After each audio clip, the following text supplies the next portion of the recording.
electronic blizzard in the electronic land of Oz. We are the Dick Smiths, Whiz Kids, and we watch the wizard because... Why? Look, speak and spell. TV games, wow. CD radios, walkie stereo, electronic funway. And kids, unreal handheld games. Computers, Walkie-talkies, experimenters books. the Dick Smith Wizards. And because I import direct, I'm normally much cheaper. So you'd be crazy to go anywhere else. And kids, remember, even if your mums and dads don't understand electronics, you can bring them with you. You mean I can be a Dick Smith Whiz Kid too? Dick Smith, the electronic blizzard in the electronic land of Oz. And there's a store near you. Dick Smith. Hey YouTubers, Electric Adventures here, and it's time to add another console/computer to the collection. It's a system I've been after for a little while. It's one that it's very Australian orientated, although there was an international version of it as well. But even that you can't find a lot of information on. So it is nicely wrapped. Lots of bubble wrap to add to my bubble wrap collection.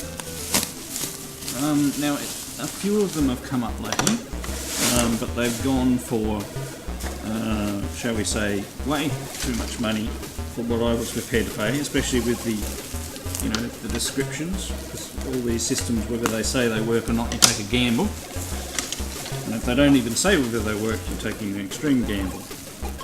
Now some of these were going for, anywhere between $100 and $200, which is a lot of money to spend on an old retro system, regardless of what it is.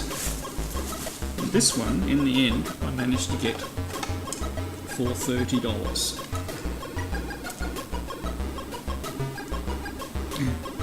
And as I take it out of the bubble wrap, the end panel falls off, so it is extremely dirty.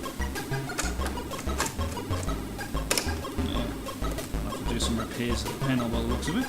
Right, and it is, get that out of the way, a Dick Smith Wizard. And it has two inbuilt controllers, they do unplug. There are overlays for a game in here. We have on-off reset. There's a large crack in the case here. This might be a bit of a repair job. We have an AV out and an RF cord.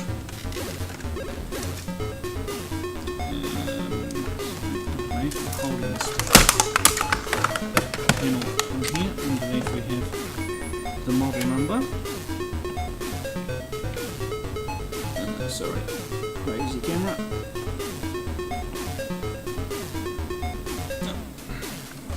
Not going to play. Doesn't really have a model number. Cat Y1600, made in Hong Kong. Now this end, which is the end that's come unclipped, we have the cartridge port. Just taking that panel off, you can see just some plastic clips that have come undone. I should be able to repair that.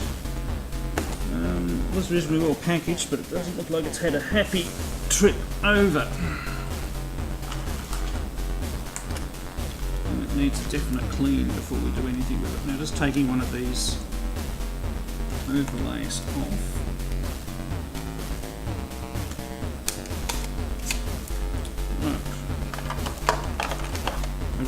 I'll take both of the overlays off because I want to demonstrate something. Because as I said, this is both a console and a computer. Now, to activate the computer part,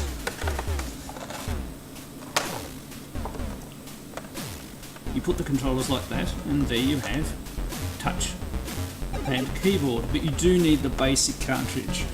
Now, quite a lot of the ones that have come out haven't come with the basic cartridge, and they didn't actually come with them as standard, depending on which bundle it is. There's another. You can actually remove this end panel here, and there's a tape player that plugs into a bus in there, so these ends do come off. So it looks like I'm going to have to tear this right down. Now also notice it's relabeled, so it is actually a Create Vision unit, and Dick Smith have just rebadged it by putting Dick Smith Wizard here. And it's an interesting one to collect because it's in the series of machines based around the TI chip that the MSX and the Spectre Videos use. As my dog barks at some strange thing. Also with it. Sorry about that. Okay, now this one, in difference to some of the other ones that I've seen for sale, actually does come with power supply.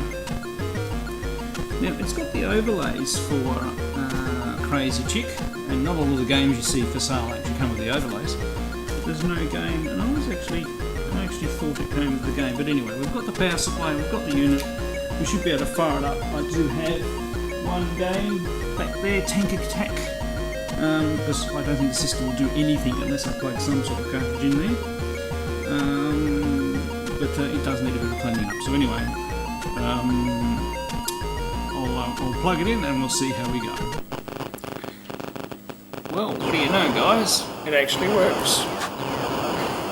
So we're getting some footage there. I'm not really sure how you start a game because I don't have the overlay. Hang on, let's look at the Crazy Chick one. Symmetry and design.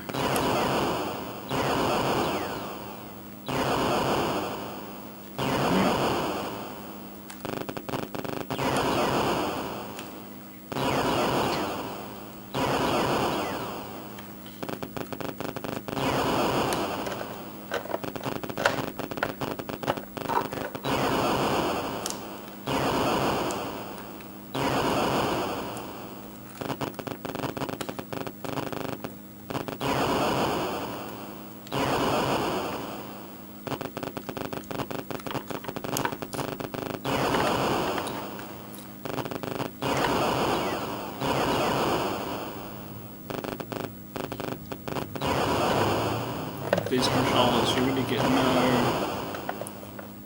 feedback that you're actually doing anything.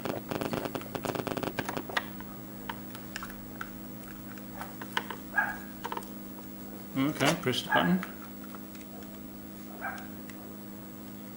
So the left button seems to select the modes.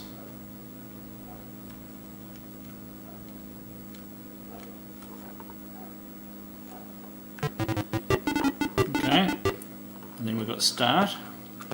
I can turn my tank, shoot. Either of the buttons do the same things, and push forward. There we go. Now, quite obviously a two-player game.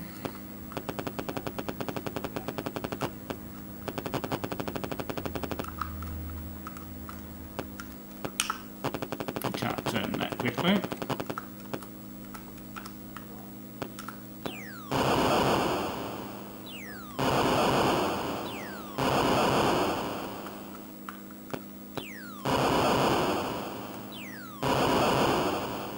Takes a fair bit to kill the other player,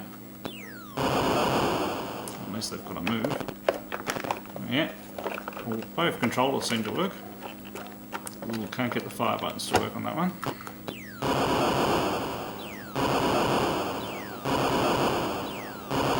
Hey, there we go, finally killed one of the other player. So, amazing, the console actually works.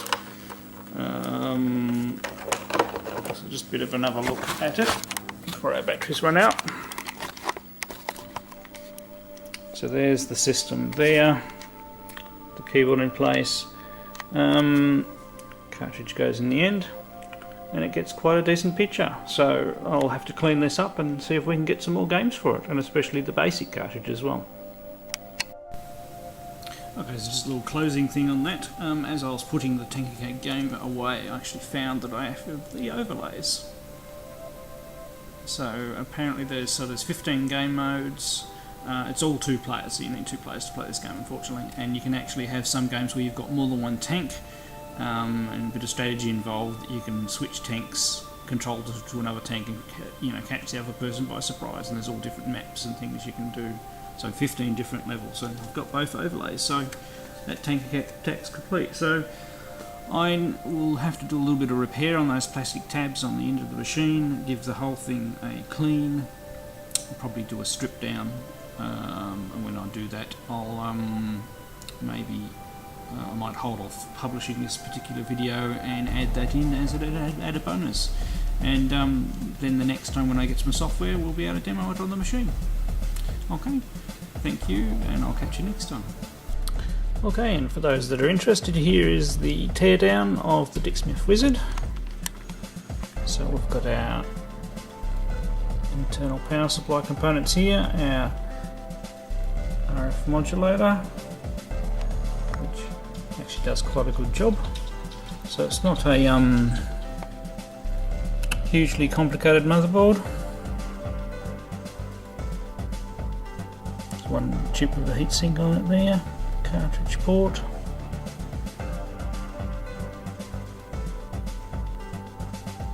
Just giving pictures of all the chips there. Reasonably well laid out components and fairly simple. And there are the joystick connectors there. Now we have a bit of something in the joystick port there.